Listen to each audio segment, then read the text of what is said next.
어제 제가 이제 부일남이라고 하는 유튜버가 있는데요. 그분의 유튜브를 보면서 참 공감이 많이 돼서 얘기를 한번 해봅니다. 대한민국에 있는 부자들은 어떻게 부를 쌓아 올렸는가에 대해서 얘기를 했었는데요. 제가 생각하는 거랑 정확하게 일치합니다. 월급 받는 사람이 월급만 모아서는 부자가 될 수 없습니다. 월급쟁이가 부자가 될 수 없다는 게 아니라 월급하는 사람들이 월급만 모아서는 부자가 될 수 없다라는 얘기를 하는 거예요. 제가 평소에 얘기를 했던 건데, 그러면 그 사람들은 뭘로 돈을 모았는가? 투자로 돈을 모으거나 아니면 사업으로 돈을 모으거나 그렇게 됩니다. 사업이라고 하면 자기가 개인 사업 말하는 그런 거 말고요, 좀 큰 거 있잖아요. 뭐 예를 들면 뭐 이제 자기가 사업을 일으킨 게 뭐 공장이 있다든지 뭐 이제 뭐 브랜드화 되는 거죠. 예, 그렇게 해서 큰 사업 말하는 거예요. 개인 사업 조그마한 거 말하는 거 아니고요. 그렇습니다. 그게 아니면 투자를 해서 부자가 되는데요. 현실적으로 우리가 선택할 수 있는 가장 빠른 방법이 투자겠죠. 그러니까 뭐 사업을 해가지고, 사업은 리스크가 큽니다. 투자는 거짓말 안 보태고 100% 성공할 수 있는 길이라면 투자는 10% 미만만 살아남는 길입니다. 뭐 그것도 계속 두 번, 세 번, 네 번 계속 하면 뭐 되겠지만, 하여튼 우리가 겪어야 될 이제 인내, 고통 이런 것들은 생각보다 상상을 초월하기 때문에 일반적인 사람들이 잘 할 수 있는 거는 아닌 것 같습니다. 이제 우리가 투자를 하게 되는데요. 이제 자산이 10억 이상 있으면 일반적으로 부자라고 생각을 한답니다. 일반적인 사람들이 보기에 금융자산이 10억 이상 있다. 그러면 저 사람 부자다 이렇게 생각을 한다는 거죠. 이제 10억 있는 사람들한테 물어보면 이게 부자인가? 나는 모르겠는데 그렇게 생각을 한답니다. 왜 그런 거 아니? 그 다음에 중요한 키워드가 있는데요. 대부분의 부자들은, 우리나라에서 금융자산이 10억 이상이 있는 부자들은 70% 이상이 50세를 넘는데요.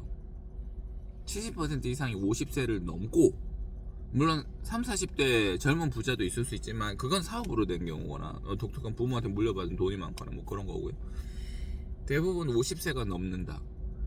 그리고 이 부자들은 대부분 투자를 통해서 부를 점진적으로 늘려간 거예요. 그러니까 시간이라고 하는 강력한 팩터에 자기가 부자가 되는 돈을 계속적으로 투자를 한 거죠. 돈을 계속 투자한 거죠. 계속. 그래서 이 부자들은 빨리 부자가 되기를 원하지도 않고, 될 수도 없지만 빨리 부자가 되기를 원하지도 않는다고 합니다. 그 다음에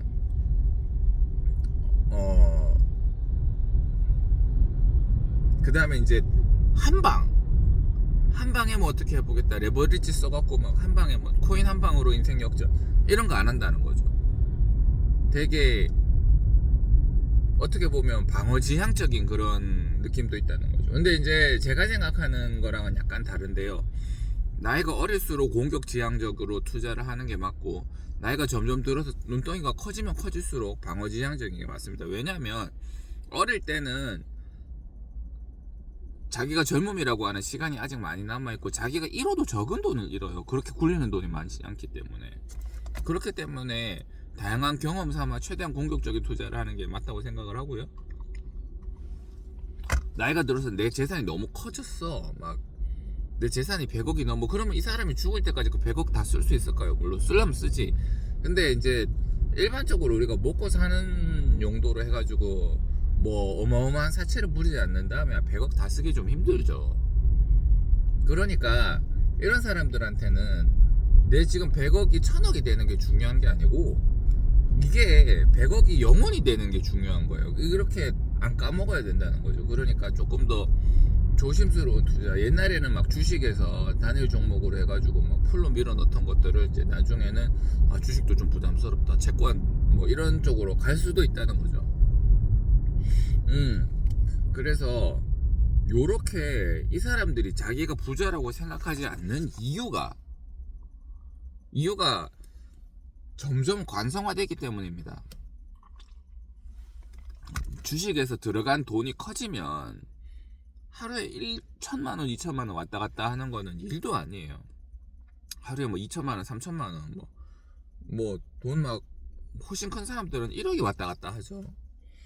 그러니까 이런 우리 이제 소시민들이 봤을 때 갑자기 뭐 투자 잘 돼가 하루에 500만 원 올랐다 그러면 우와 개 탔다 막 이런 건데요. 그 사람들 입장에서는 하루에 1억이 오르고 1억이 빠지는 것들이 이제 너무 자주 보다 보니까 이 돈에 대한 감각이 무뎌지는 거예요. 내가 이제 굴리는 돈이 100억이야. 예를 들어 내가 굴리는 재산이 100억이야. 그런 사람들은 하루에 뭐 1%만 올라도 1억인데 뭐 중시에 투자했는데 뭐 중시 오늘 토탈 2% 올랐다 그러면 2억이 오르는 거잖아요. 3% 떨어졌다 그러면 3억이 날아가는 건데, 그러니까 이런 사람들 뭐 10억 이런 것들이 내가 10억이 있으면 이게 부자로 할 수 있나? 50억 부자인가? 그렇게 생각이 듭니다. 그러니까 점점 커다란 돈이 점진적으로 쌓여가는 커다란 돈들이 왔다리 갔다리 하는 금액을 내가 매일 눈으로 보다 보면 이게 큰 돈인가 아닌가에 대한 개념이 없어져요. 누군가가 봤을 땐 큰 돈이지만 내가 봤을 땐 큰 돈이 아닌 거거든. 그리고 그 사람들이 의외로 또 이게 이 돈이 없어지지 않을까, 다 사라지지 않을까 하는 걱정도 합니다. 왜냐하면 왔다리 갔다리 하는 금액이 크니까. 네, 그럴 수 있습니다. 그래서 불안한 마음은 항상 마음 한켠에 있습니다. 왜 없어? 있습니다. 그렇습니다. 그래서 그 사람들이 부자라고 생각하지 않는 이유는 우리가 매일 보는 금액이기 때문에 그렇다. 그 다음에 아주 오랜 시간에 걸쳐서 천천히 부자가 되기 때문에 그렇다. 자, 교정을 발치를 해서요 입을 집어넣어서 안모가 싹 이뻐지는 애들이 많습니다. 근데 본인이 보면 나는 그렇게 안 이뻐진 것 같은데, 똑같은 것 같은데, 그렇게 얘기를 합니다. 부모님이 봤을 때 얘 원래 이렇게 생겼었는데, 그렇게 얘기를 합니다. 그러다가 아 그런가요? 그러면서 2년 전 사진 딱 보시면 아이고야 용됐네, 그런 얘기를 합니다. 그러니까 매일 보는 거에 대한 관성이 우리가 익숙해져 있기 때문에 이 돈이 내가 큰 돈인가 아닌가에 대한 체감이 잘 안 되는 거죠. 그리고 우리는 이제 나이가 50이 넘는다는 건 부를 천천히 쌓아 올렸다는 거예요. 비교적 어린 나이에 스타트를 해서 돈을 계속 저축하는 습관, 저축이라기보다 투자하는 습관을 계속 가지고 있고 이게 점점 커진다는 거예요. 부동산도 좋고 주식도 좋은데요. 옛날에는 부동산이 주식보다 효율이 압도적으로 좋았기 때문에 당연히 부동산으로 갔고요. 요새는 부동산 효율이 좋지 않습니다. 부동산 효율이 좋지 않기 때문에 요새 어린 친구들이 부동산 많이 하나요? 안 하죠. 어린 친구들은 주식을 많이 합니다. 주식도 하고 코인도 많이 하죠. 코인도 중장기적으로 우상향하는 투자처이기 때문에 저는 어린 나이에 코인을 자꾸 사두는 것도 좋다고 생각합니다. 요번에 코인은 등락폭이 크죠. 그러니까 떨어질 때 너무 고통스럽기는 해요. 근데 오를 땐 또 그렇게 오릅니다. 그래서 과거 데이터를 차트를 쭉 찾아보면 쭉 이렇게 올라가요. 막 이러지만 올라는 간다고. 많이 올라가요. 그러니까 코인도 되게 괜찮은 투자처로 생각을 합니다. 근데 이제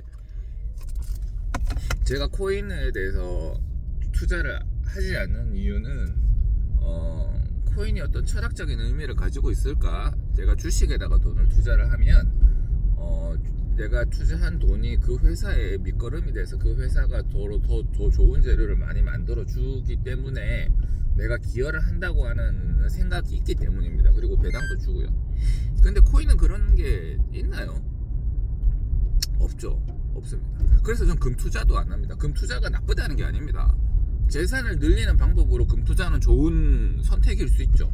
좋은 선택일 수 있는데 금에 투자를 한다고 해서 세계 발전에 기여를 한다거나 그런 것 같지는 않습니다.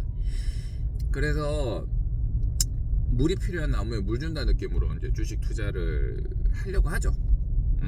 그래서 주식이 저는 제일 제가 투자하는 것 중에 내가 개인적으로 세상에 헌신한다는 의미도 있고 그다음 내 재산도 늘어나고 그러니까 좋다고 생각을 하는데 뭐 하여튼 그런 겁니다. 두 번째로 그렇게 부자가 되신 분들은 금융 지식이 뛰어난 경우가 많습니다. 저는 제 스스로 제가 금융 지식이 뛰어나다고 생각을 해본 적은 없는데 근데 다른 사람들이랑 얘기를 해보면 이 사람들은 아는 게 한 개도 없어. 완전 문맹이야. 옛날에 우리 컴퓨터를 한 개도 모르니까 커밍하듯이 금융 지식에 대한 것들이 한 개도 없어요. 세법도 모르고 그 다음에 투자에 대한 개념을 어떻게 투자하는지도 몰라. 물론 저도 잘 모릅니다. 저도 잘 모르는데 저보다 더 몰라요. 그 사람들이 봤을 때는 이 사람이 금융 지식이 있다고 생각을 하겠지. 근데 저기 엄청난 부자들이랑 얘기해보면 저는 아는 게 한 개도 없습니다. 그 사람들은 어떻게 이런 거를 다 아나 싶을 정도로 금융 지식이 많아요. 문리에 밝은 거죠. 이거를 천시하면 안 됩니다. 이거는 대단히 중요한 것들이고 여러분들이 일생에 걸쳐서 계속 공부해야 되는 것들입니다. 영어 이런 게 아니고요. 여러분들이 일생 동안 공부를 해야 되는 거는 영어, 뭐 다른 나라 언어 이런 게 아닙니다. 음악 이런 게 아니에요. 일생 동안 공부해야 되는 건 한자, 철학 이런 게 아니에요. 그런 게 아니라고. 여러분들이 일생 동안 죽을 때까지 공부하고 계속 지식에 귀를 열어두고 있어야 되는 거는 금융 지식입니다.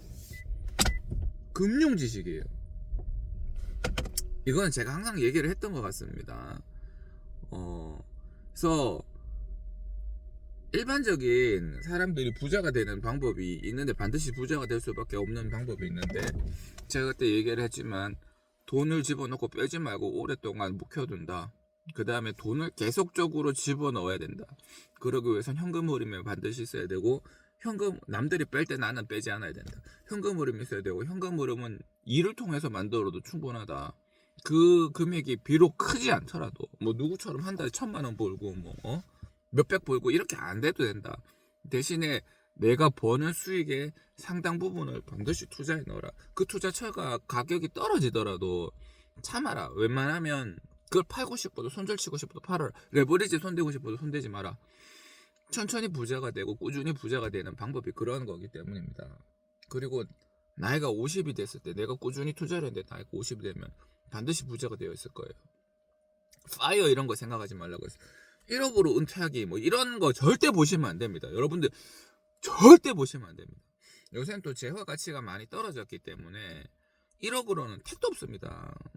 여러분들 어제 부일남에서도 나왔는데 시드머니가 5억은 있어야 부자가 될 수 있다 라고 얘기를 하는데요. 그 5억이라는 게 내가 지금부터 이 땅 해가지고 5억을 모아서 턱 투자를 하는 게 아니고요. 그렇게 투자하면 반드시 실패합니다. 본전 생각이 나기 때문에. 내가 돈이 1,000만 원이 있어. 그때부터 시작하는 거예요. 그때부터 조금씩 계속 집어넣고 있는 거예요. 그래서 앱에 보면 내가 얼마를 넣었는지가 나오고 내 자산이 얼마만큼 불어난, 그러니까 내가 넣은 돈이 얼마인가, 그 다음 불어난 돈이 얼마인가, 그 토탈 합쳐서 얼마인가, 이런 것들이 다 나옵니다. 그래서 내가 번 돈을 조금씩 계속 집어넣는 거고, 집어넣는 돈이 어느 순간인가 내가 넣는 원금만 5억이 되어 있겠죠. 그럼 내 지금 투자한 자산은 얼마가 되어 있어? 아무 특정한 문제 없이 내가 장기 투자를 꾸준히 잘해서 우상향으로 10년간 넣었으면, 글쎄요, 5억 넣었으면 그래도 최소한 10억, 10년 넣었으면 10억 훨씬 더 될 것 같아. 내 생각에. 은행에는 안 돼. 죄송한데 은행에는 안 됩니다. 그렇습니다. 근데 우린 10년 보고 투자하는 게 아니죠. 20년, 30년 보고 투자를 하는 거니까요. 뭐 이렇게 저렇게 말도 많고 욕도 많이 먹지만 저는 존리 대표님을 존경합니다. 그래서 존리 대표님 초청해가지고 우리 동문들을 세미나 한 적도 있고요. 그래서 미국에서는 주식을 팔지 마라, 죽을 때까지 팔지 마라, 자식한테 물려줘라, 추석 때 애들한테 현금 쥐어주지 말고 주식 쥐어줘라, 그런 얘기를 하더라고요. 저는 그게 너무 와닿았습니다. 나도 부자가 될 수 있을까? 그때 그런 생각 잠깐 했고요. 나도 부자가 될 수 있겠다. 제가 10년 투자하면 부자 될 것 같아요. 난 큰 부자가 될 수 있을까? 그러니까 재산이 100억이 넘는 큰 부자가 될 수 있을까? 제가 한 20년 투자하면 100억 넘는 큰 부자가 될 수 있을 것 같기도 합니다. 뭐 아닐 수도 있겠죠. 나중에는 재산이 증식되는 거 대비해서 내가 넣는 원금은 너무 하찮은 돈입니다. 지금은 재산 증식되는 거 대비 내가 넣는 돈이 압도적으로 크지만, 내가 넣는 돈이 증식되는 돈에 비해 압도적으로 크지만, 나중에는 여기 왔다 갔다 하는 돈이 너무 큰데 내가 여기다가 막말로 1,000만 원을 때려 넣었어. 그래도 표도 안 나게 된다고요. 진짜로 표도 안 나게 된다. 그래도 현금 흐름은 계속 있고, 그때는 이제 여기서 있던 자산이 이게 이렇게 되지는 않을 거 아니에요. 일시적으로 이렇게 될 수는 있겠죠. 막 이렇게 될 수는 있겠죠. 다시 올라가겠지만 이걸 뭐 흥분하면서 팔지 않으면. 현금 흐름을 계속 만들어 놓고 내가 먹고자 하는 거는 현금 흐름에서 다 충격. 우리 그렇게 많이 쓰지 않잖아요. 그렇습니다. 그래서 어제 한국인의 부를 축적 방법, 그 뭐 부동산도 있을 수 있겠고 주식도 있을 수 있겠고요. 모두 그런데 제가 펀드는 하지 마세요. 제가 펀드를 해봤는데 펀드는 환매해갖고 돈으로 바꾸는 게 생각보다 힘듭니다. 생각보다 힘들고 중간에 펀드 수수료도 있고 그다음에 세금도 많이 뗍니다. 금융소득으로 잡혀가지고, 특히 해외 펀드는 금융소득으로 잡혀서, 펀드는 제가 볼 때 그 시간 대비해가지고 그러지는 않았던 거고, 주식을 하시는데요, 직접 투자하시면 됩니다. ETF에 의존하지 말고 본인이 종목을 유심히 보고 좀 찾아서 실험적으로 몇 개 넣어보고 그 중에 싹이 될 만한 거 위주로 나중에 모아서 가시면, 내가 주식에 한 뭐 4개의 종목에 던졌다. 근데 얘는 잘 돼. 나머지 3개가 좀 애매해. 그런데 내가 안만 봐도 요 3개가 비중이 안 좋아. 그러면 요 3개를 좀 꺾어갖고 요 한 군데 넣든지 아니면 좀 더 기다려보든지. 그건 감이죠. 그래서 직접 투자. 그러려면 뭘 해야 돼요? 계속 유튜브 같은 거 보면 계속 주식이라든지 부동산이라든지 돈의 흐름 이런 것들을 계속 보고 있어요. 공부하기 얼마나 좋아요. 옛날에는 책 보고 공부했었잖아. 책 보고 정확하지도 않은 그 내용 가지고 어디서 조금 돈 좀 굴려봤다는 사람들 뭐 책 한 권 낸 거 그거 보고 이래 투자하는 건가 이랬다고. 직관적인 피드백도 안 되죠. 그런 엉터리 같은 책 보고 공부하려고 하지 말고요, 유튜브 보십시오. 유튜브 보고. 그 사람들 바보 아닙니다. 돈 크게 모은 사람들, 그 다음에 구독자가 100만이 넘는 사람들, 이 사람들 바보 아니고 정말 알토란 같은 지식들을 진짜로 공짜로 막 던져주고 있는 거니까 그럴 수 있습니다. 천천히 부자가 된다. 욕심 부리지 않고 천천히 부자가 된다.